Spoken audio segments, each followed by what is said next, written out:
शुभंकर योग आणि वेलनेस स्टुडिओमध्ये पुन्हा एकदा तुमचं स्वागत। आज थोडंसं व्याधीबद्दल बोलूया। व्याधी ह्या मानसिक, शारीरिक, त्यानंतर बौद्धिक आणि चेतनेच्या स्तरावर देखील आपल्याला जाणवतात। तर स्ट्रक्चरल आणि फंक्शनल असे दोन प्रकार असतात व्याधींचे।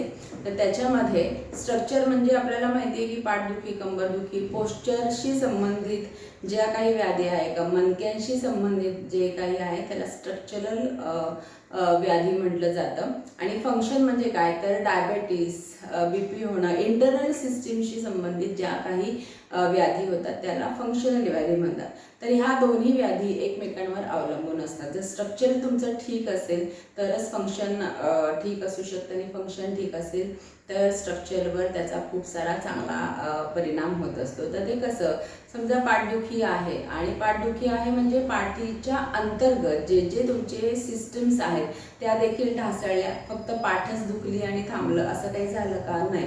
तर पाठीच्या अंतर्गत जे ज्या तुमच्या सिस्टम्स आहेत त्या ढासळल्यामुळे तुमचं आतलं फंक्शन देखील हललं आणि फंक्शन हललं याचा अर्थ तुमचे जे खाण्यामुळे जे सप्तधातू तयार होतात, बोन तयार होतं, रक्त, मांस, मज्जा, अस्थी ह्या सगळे जे सगळ्या गोष्टी आहेत ज्या शरीराला पोषण मूल्य देत असतात, शरीराची धारणा व्यवस्थित करत असतात, पुष्टी करत असतात, अशा सगळ्या गोष्टींवर लिमिटेशन्स येतात। ते योग्य पद्धतीने तयार होत नाही आणि फंक्शन बिघडतं आणि फंक्शन बिघडलं की पुन्हा पोस्चरवर त्याचा परिणाम होतो। पोस्चर बिघडलं की पुन्हा एकदा फंक्शनवर त्याचा परिणाम होत असतो।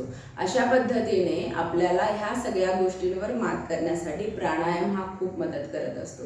जे आपण खातो अन्न आणि त्याचं पोषण शरीराला जे मिळणं आवश्यक असतं त्याच्यामुळे ॲब्सॉर्प्शन करणं हे प्राणायामाने साध्य होत असतं। ज्या ज्या निगेटिव्हिटी आहेत, जे जे टॉक्सिन्स आहेत ते कमी झाल्यामुळे त्याचं ॲब्सॉर्प्शन चांगलं होतं आणि शरीराचं पोषण चांगलं होतं। सो प्राणायामाचा अभ्यास आपल्याला हळूहळू शिकून घ्यायचंच आहे। प्राणायामाचे विविध फायदे, विविध प्रकार आपण हळूहळू पाहणार आहोत। आत्तापुरतं लक्षात घ्या की पोस्चर अवेअरनेस हे तुमच्यासाठी बैठक अवस्था हे खूप गरजेचे असते। प्राणायामाची बैठक तयार होणं हे खूप गरजेचे असते। हळूहळू समजून घेऊयात प्राणायामाबद्दल विशेष काही माहिती। धन्यवाद।